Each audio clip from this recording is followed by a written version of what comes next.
오늘처럼 비가 옥수로 쏟아지는 어느 날이었습니다.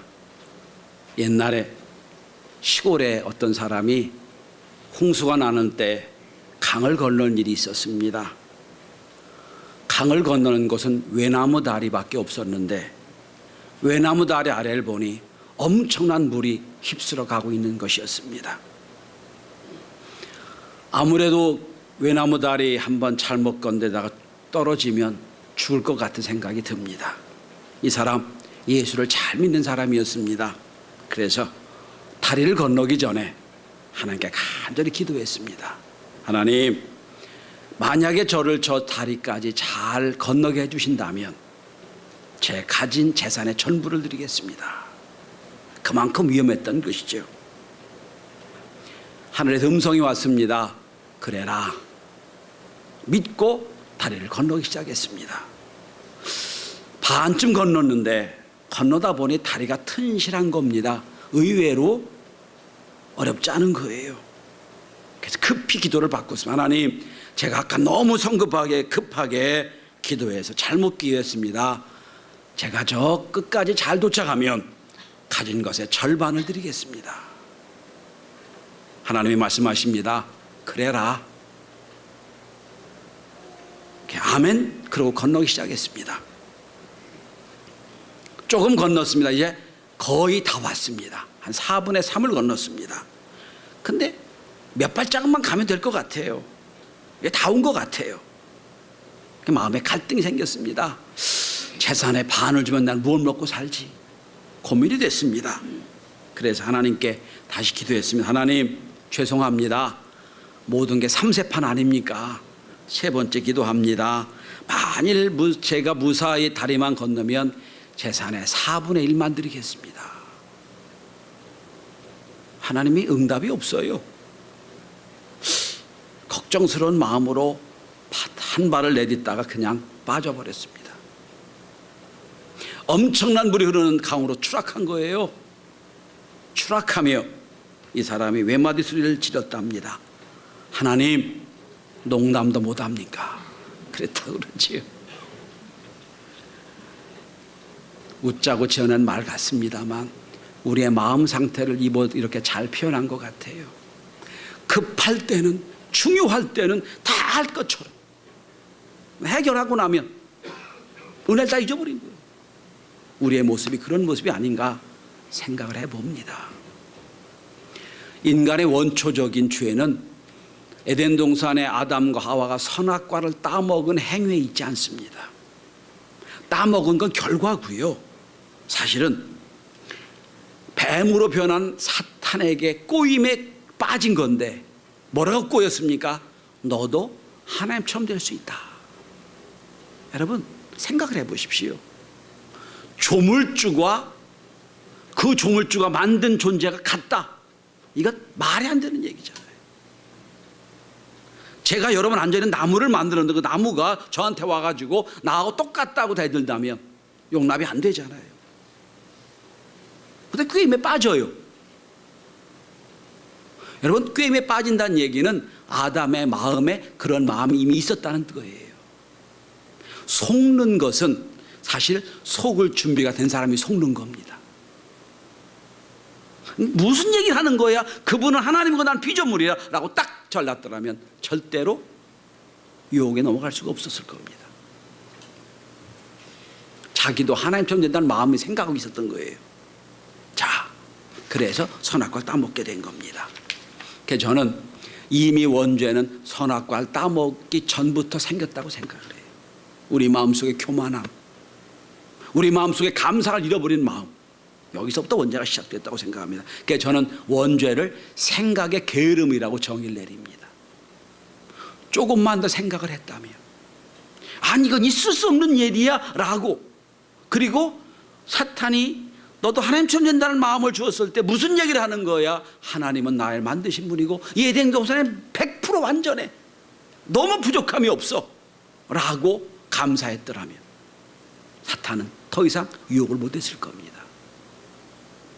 그런데 99.99% 감사할 자리에 불평과 원망의 씨가 심기는 순간 생각이 게을러서 감사를 잃어버린 순간 아담은 죄를 짓게 된 겁니다.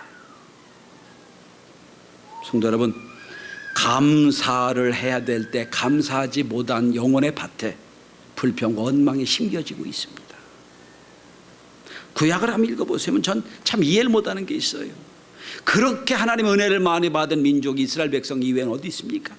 때마다 이 수많은 이적과 축복을 통해서 이스라엘 백성을 구원하시잖아요. 그런데 이스라엘 백성은 날마다 불평과 원망을 해요. 왜 그랬을까 생각을 해봐요. 그들은 감사가 없었기 때문에, 감사가 없었기 때문에 감사될 자리에 불평과 원망이 심겨진 거예요.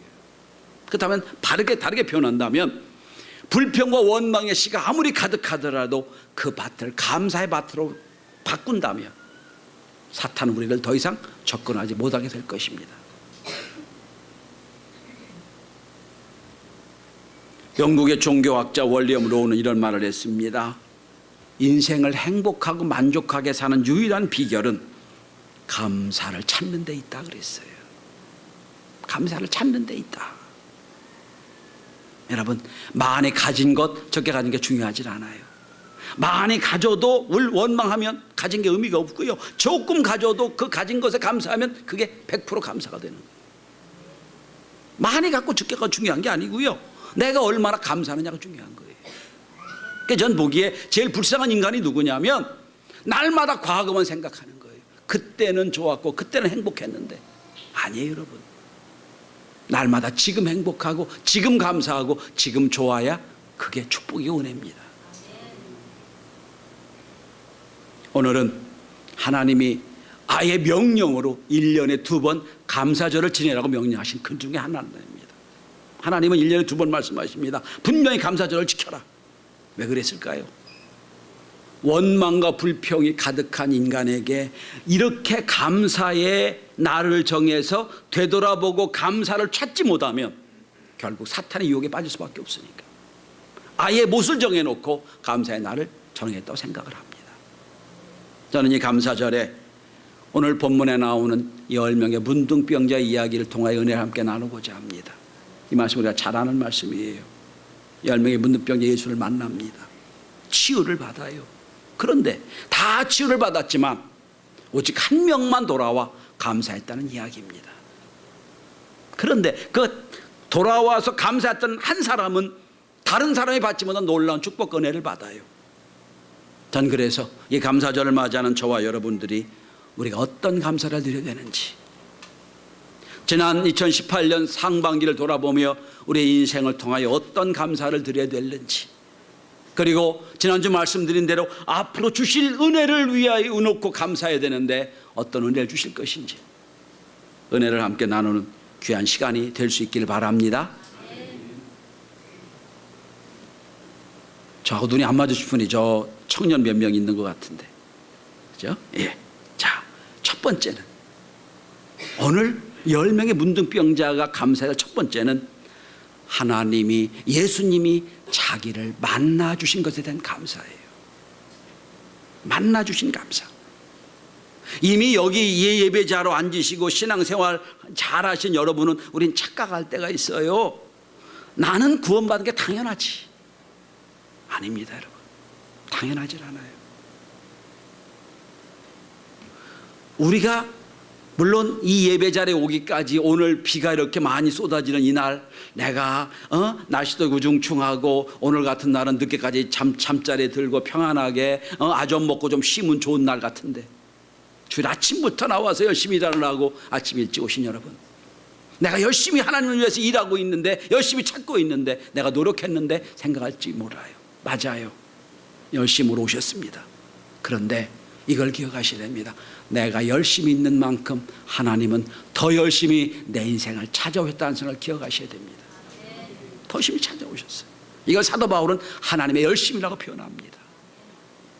자, 오늘 본문의 주인공은 문둥병, 나병 환자입니다. 2000년 전 나병이 걸리면 제사장이 너 나병이다라고 딱 확진을 내리면 집에서 격리됩니다. 집에서 바울에서 떠나야 됩니다. 왜? 전염병이니까. 옛날에 약도 없잖아요. 한센시 병이라는 병은 지금 한국에서는 없는 것으로 판정을 내렸습니다. 저 소록도에 몇몇 계신 분은 이미 전염이 안 되는 분들이에요. 이미 한국은 전염병이 없는 것으로 판정이 내렸습니다만 2000년 전에 한센시 병은 여러분 전염이 많았던 병이에요. 자, 그러니까 문둥병 걸리면 집에서 쫓겨납니다. 마을에 쫓겨납니다. 그래서 마을 어귀에 하나의 독립된 공간, 격리된 공간 속에 그들이 살아요. 일도 못합니다. 그러니까 동네 사람들이 오다 가다 그저 갖춰준 음식을 먹고 사는 거예요. 이들이 예수를 만날 수 있는 확률은 거의 0%에 해당될 겁니다. 왜? 이들이 무슨 발이 있지만 다른 데로 옮겨갈 수 없는 사람들이잖아요. 격리된 사람들이니까. 예수님은 3년 동안 예루살렘, 이스라엘 전체를 다니며 복음 전하다 보니까 만날 시간이 없는 거예요. 만날 기회도 없는 거예요. 그런 격리된 문둥병자 10명이 예수를 만났습니다. 찾아 만났나요? 이들이 예수를 찾아다니나요? 아니에요. 오늘 11절, 12절에 보면 이들이 예수를 만날 수 있는 비결이 나옵니다. 그것은 예수님이 이들을 찾아가셨다는 거예요. 11절 보시면 예수님의 사마리아와 갈릴리 사이로 지나갑니다. 사이로 지나가면서 어느 한 마을에 들어가십니다. 그 마을 입구에 이들이 격리된 공간이 있던 거예요. 이들이 예수님을 지나가는 행렬을 보고 소리를 지르는 겁니다. 예수님 불쌍히 여겨주십시오. 이 말은 무슨 얘기냐면 예수님은 이들이 거기 격리된 걸 아시고 의도적으로 찾아서 그 행로를 찾아갔다는 거예요. 성도 여러분, 저와 여러분이 여기 와서 예배자로 앉기까지 우리 인생의 샛길을 얼마나 좀 찾아오신가 기억하셔야 돼요. 내 인생이 어려울 때, 내 인생이 절망스러울 때, 내 인생이 어려울 때 하나님 내 인생의 샛길을 찾아오셔서 날 만나주셨다는 거예요. 그래서 오늘 여기 앉아 있는 거예요. 우리가 감사할 첫 번째는 내 인생에 오셔서 나를 만나주신 감사, 내 인생에 오셔서 나를 구원해 주신 감사. 이게 절대적인 감사예요.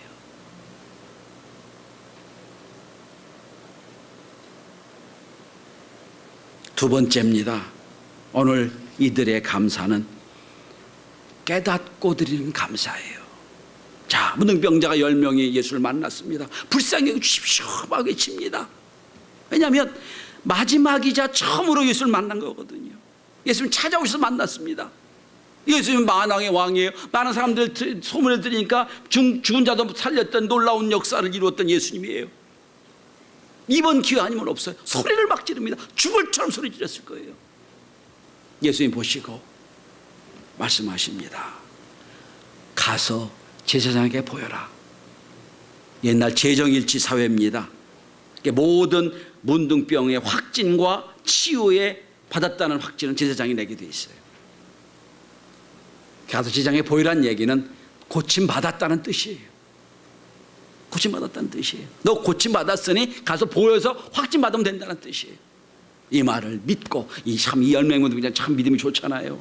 그래서 예수님이 가서 손댄 것도 아니고 약 먹은 것도 아니고 그저 지나가는 예수님 보고 불쌍히 달라고 하는 게 예수님 한마디 말씀만 딱 하시잖아요. 말씀을 듣고 믿음이 생겨. 제사장에게 지금 이제 격리된 마을을 떠나 막 쏜살같이 달려가고 있는 중이에요. 얼마나 기쁜 일입니까 여러분? 자, 달려갑니다. 막 달려가다 보니까 자기들이 나은 걸 발견하게 됩니다. 놀라운 일이잖아요. 말씀만 믿고 가다 보니까 발견하게 돼요. 잘 고쳐진 거를. 자, 여기서 갈라집니다. 똑같이 말씀을 듣고 제사장에게 달려가다가 다 고침받은 걸 알게 돼요. 근데 9명은 그냥 그대로 제사장에게 갑니다. 한 명만 달려가다 보니 자기 몸이 깨끗해진 걸 발견하게 됩니다. 그 순간 인생을 돌이켜 예수 앞에 오는 거예요. 달려옵니다. 달려와서 발 아래 엎드려 감사합니다. 저는 이 본문을 이렇게 이해합니다. 내가 만약에 10명 문둥병자 중 한 사람이었더라면 나도 그냥 가지 않았을까 제사장한테. 나는 과연 이 한 명처럼 돌아와 예수 앞에 돌아와 감사했을까? 아마 이런 생각했을 거예요.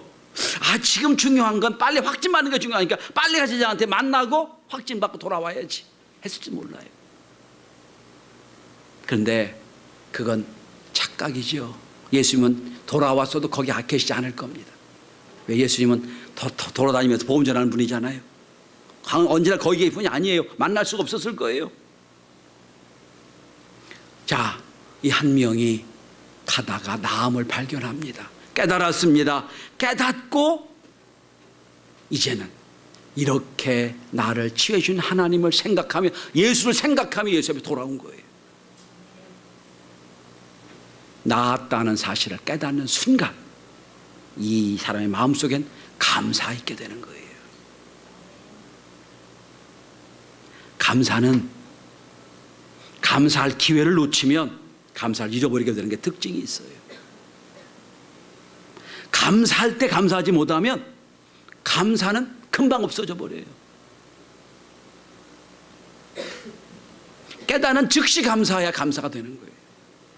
저는 생각합니다. 만약 9명이 지금 이 한 사람 말고 9명이 제사장을 찾아갑니다. 가서 제사장이 다 문둥병 나았다 확진 받았을 거예요. 그러면 이런 생각이 들었을 거예요. 아니야, 아마 내가 그동안의 문둥병이 아니라 잘못된 질병으로 내가 고생했을 것 같아. 그러고 고쳐진 것에 대한 감사도 없었을 거예요. 아니야, 예수님의 명령이 아니라 나을만 할 때가 되니 낫겠지 생각이 바뀌었을지도 몰라요. 감사할 때 감사하지 못하면 다른 생각이 막 꽈리를 틀고 옵니다. 감사가 없어지는 거예요. 그러니까 즉시 감사하는 거예요. 깨닫는 즉시 감사하는 거예요. 여러분, 혹시 지난 6개월 동안 감사 조건이 많이 있는데 감사하지 못하고 쌓아놓고 계십니까? 돌이켜 보십시오.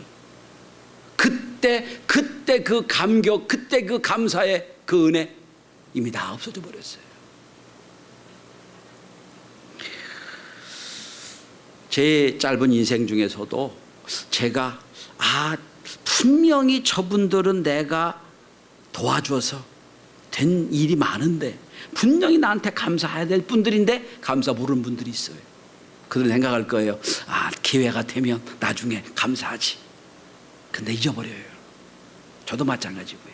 그런데 어떤 분은요, 저는 아무런 것 한 거 없어요. 그런데 매년마다 감사로 저한테 표현한 분이 있어요. 오래전에 저희 교회 여자 목사님, 부목사 한 분 계셨어요. 박 목사님 계셨는데 그분이 저 충주 시골에서 목회하는 여자 목사를 제가 픽업해서 우리 교회 부목으로 세웠거든요. 해마다 저한테 선물이 와요. 제가 그랬어요. 박 목사 이제는 그만 보내. 했더니 저한테 뭐라고 한 줄 아세요? 목사님 아니었다면 저 시골 구석에서 아무도 모르는 곳에서 힘들게 목회할 사람을 목사님은 저를 픽업해 주셔서 그때부터 제 인생이 좋아졌습니다. 감사 잊지 않는 걸 보고 너무 제가 고마워합니다. 여러분, 또 혹시 이 한 명의 예수님을 찾아온 이 문둥병자도 생각을 달리했더라면 감사가 없었을 거예요. 예를 들어 이런 겁니다. 만약에 이 사람이 오랫동안 문둥병 알았더라면 감사하기 전에 아이고 내 인생 없어진 게 얼마나 아깝지. 내가 여기서 이 청춘을 썩었는데 너무 아깝잖아 생각했다면 감사가 없었을 거예요. 그러므로 성도 여러분, 감사는 절대적인 기준입니다. 이 기준을 잃어버리면 감사가 없어지는 거예요. 저는 오늘 감사절을 맞이한 저와 여러분들이 깨닫는 대로, 깨닫는 즉시 주 앞에 감사 올려드릴 수 있는 그런 맑은 영혼들이 소유자가 다 될 수 있게 되길 바랍니다. 세 번째는 오늘 이 사람의 감사의 특징이 있습니다. 이 감사의 특징은 제사장에게 가다가 나은 것을 발견하고 돌아오면서 했던 특징은 뭡니까? 오늘 본문을 한번 보시기 바랍니다. 오늘 본문에 15절 한번 보십시오. 15절을 우리 함께 같이 읽어봅시다. 이분의 감사의 특징입니다. 시작. 그 중에 한 사람이 자기가 낳은 것을 보고 큰 소리로 하나님께 영광을 돌리며 돌아와. 나았습니다. 깨달았어요. 첫 번째 한 일이 뭐예요? 큰 소리로 하나님께 영광 돌렸습니다. 큰 소리로. 그런데 그가 큰 소리로 영광을 돌렸지만 예수님도 똑같이 인정해 주세요. 다시 본문 내려가 보세요. 18절입니다. 예수님 이렇게 평가하십니다. 이 이방인 외에는 하나님께 영광을 돌리려 돌아온 자가 없느냐. 감사로 돌아온 자가 아니에요. 하나님께 영광을 돌리려 돌아온 자가 없느냐. 이거예요. 그러니까 오늘 말씀의 제목이 그겁니다. 하나님께 영광을 돌리는 감사예요. 우리가 무엇을 하나님께 영광 돌릴 수 있겠습니까? 큰 소리로 하나님께 감사를 올려드릴 때 하나님 영광을 받으시는 거예요. 오늘 이 사람의 특징이 그거예요. 하나님께 영광 돌리는 감사예요. 여러분, 감사한 마음도 중요해요. 깨달음도 중요해요. 그러나 입으로 고백하는 감사는 더 중요합니다. 오늘 이 사람은 큰 소리로 하나님께 감사합니다. 하나님 감사합니다. 그리고 돌아왔어요. 감사는 하나님께 올려드리는 영광입니다. 오늘 전 여러분들 모두에게 이 감사의 영광이 있길 바랍니다. 우리 함께 같이 크게 한번 소리쳐 볼까요? 하나님 감사합니다. 크게 한번 이 교회가 떠나가게 한번 해볼까요? 큰 소리로 오늘 문둥병자처럼 한번 해볼까요? 자, 함께 해봅시다. 시작. 하나님 감사합니다. 시작. 하나님 감사합니다. 아이고, 이래가지고 하나님 영광 돌릴 것 같지 않은데 전 독특하다고 생각을 해요. 여러분, 문둥병이 고친 게 얼마나 놀라운 역사예요. 기적입니까? 그런데 9명은 그냥 가는 거예요. 그런데 한 사람만 생각합니다. 하나님 감사합니다. 감사가 뭡니까? 우리 인생을 가던 그를 멈추고 돌이켜서 하나님을 찾는 게 감사예요. 하나님, 이런 일이 벌어졌구나. 감사합니다. 큰 소리 영광 돌리는 거예요. 여러분, 혹시 지난 6개월 동안 살면서 순간순간 멈추고 감사할 게 많이 있는데 그냥 스쳐 지나갔습니까? 하반기에는 우리 인생의 사이사이 하나님이 찾아오셔서 감사할 조건을 많이 주실 때 서서 하늘을 우러러 하나님 감사합니다. 이런 일도 해주셨군요. 이렇게 주셨군요. 이런 놀라운 축복 주셨군요. 감사의 영광 올려드리는 저와 여러분이 다 될 수 있길 바랍니다. 그래서 이렇게 말씀하십니다. 하나님께 영광을 돌리러 돌아온 자. 감사로 돌아온 자가 아니에요. 영광을 돌리러 돌아온 자. 마지막 네 번째입니다. 자, 이렇게 찾아온 것에 감사합니다. 병에서 고쳐진 깨닫고 감사, 즉시 감사합니다. 감사할 뿐 아니라 하나님께 영광 올려드리며 감사했습니다. 그런데 10사람은 다 문둥병에 나았지만 유일하게 이 한 사람은, 감사로 하나님께 영광을 올린 이 사람은 9사람이 갖지 못한 놀라운 기적과 축복을 발견하게 됩니다. 얻게 됩니다. 그게 뭡니까? 19절입니다. 오늘 이 사람은 이런 축복을 받습니다. 일어나 가라, 내 믿음이 너를 구원하였느니라. 뭐예요? 병에서 고쳐진 게 중요한 게 아니에요. 너를 구원했다는 거예요. 9명은 그냥 몸이 고쳐진 걸로 끝났을 거예요. 그런데 이 한 사람만, 하나님께 영광 돌리고 돌아온 이 한 사람만은 병 고침에 플러스해서 구원의 역사를 이루었어요. 더 큰 축복을 받은 거지. 감사는 기적을 가져옵니다. 감사는 축복을 가져옵니다. 불평과 원망으로 살았던 에덴 동산의 아담과 하와는 죄를 가져왔고요. 오늘 감사로 하나님께 영광 돌린 이 사람에게는 9사람의 갖지 못한 구원의 역사를 이루었어요. 여러분, 저와 여러분 어디 설 수 있겠습니까? 감사의 자리에 설 수 있게 되길 바랍니다. 서양 격언에 말합니다. 세상에서 제일 가리키기 어려운 수학 문제가 있다면 그건 우리가 받은 축복을 헤아려보는 일이라고 그랬어요. 혹시 우리 인생의 6개월을 살며 감사를 푸는데 난해한 인수분해를 푸십니까? 찾을 수가 없을 거예요. 오늘 문둥병자처럼 즉시 그 자리에서 감사하고 즉시 그 자리에서 하나님께 영광 돌리고 그러면서 놀라운 구원의 역사를 이루는 저와 여러분이 될 수 있기를 바랍니다. 실화 중에 하나입니다. 어느 교회 목사님 사모님이 위암 판정을 받았습니다. 큰 충격과 함께 원망이 터져 나옵니다. 내가 개척교회를 하면서 너무 힘들게 스트레스 받고 힘들게 노력하고 애쓰다 보니까 그것이 문제가 돼서 암이 됐구나. 교회 때문이요, 하나님 때문이요, 남편 목사 때문이라는 생각이 들었어요. 불평과 원망이 가득해졌습니다. 어느 날 목사님이 깊이 기도하는 중에 깨달음이 왔어요. 이거는 병으로 치유해야 될 것도 되지만 한편으로 영적인 치료가 필요하다. 그래서 상담 목사님을 찾아가 상담을 했습니다. 목사님이 해결 방법을 제시해 줬습니다. 가서 사모님에게 병 치료도 좋지만 노트 몇 권을 가져다 주고 가만히 생각하면서 지난날 생각하며 감사할 걸 한번 쓰라고 해보십시오. 목사님도 같이 쓰시기 바랍니다. 둘이 노트를 가지고 다른 방에 서서 다른 방에 앉아서 이제 감사 조건을 찾아냅니다.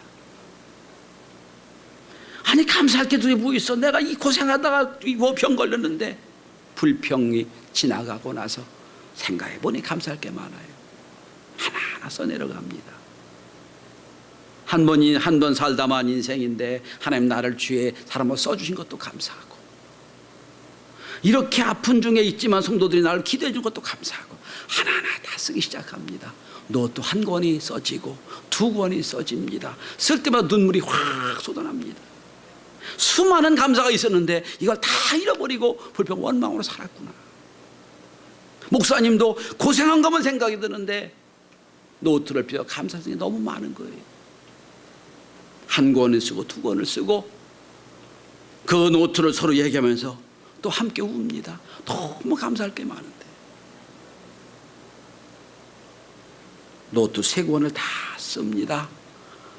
눈물 콧물을 흘리고 감사할 조건을 찾아내는데 그렇게 아팠던 통증이 사라지는 거예요.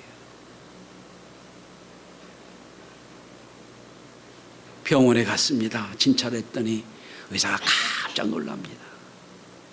아니 엄청난 이 범위에 암이 퍼져 있는데 암이 줄어들어 있는 거예요. 확 줄어들어 있는 거예요. 의사가 이런 말을 했다고 그럽니다. 감사는 우리 마음의 내적인 능력을 회복하는 요소가 있습니다. 여러분, 지난 1년의 반을 지나며 이 시점에 서서 여러분에게 제가 감사의 노트를 드린다면 얼마나 쓸 수 있겠습니까? 하나님은 매 순간마다 감사할 조건을 주셨는데 우리는 다 잊어버리고 혹시 불평과 원망의 껍데기만 갖고 살지 않으십니까? 성경은 말씀합니다. 감사로 제사를 드리는 자가 나를 영화롭게 하나니 그의 행위가 옳게 하는 자에게 내가 하나님의 구원을 보이리라. 감사하십시다. 감사는 기적과 은혜를 가져옵니다. 그래서 그 사모님이 지금도 간증하고 다닙니다. 나는 감사했더니 하나님 나를 병에 치료해 주셨다. 기도합니다.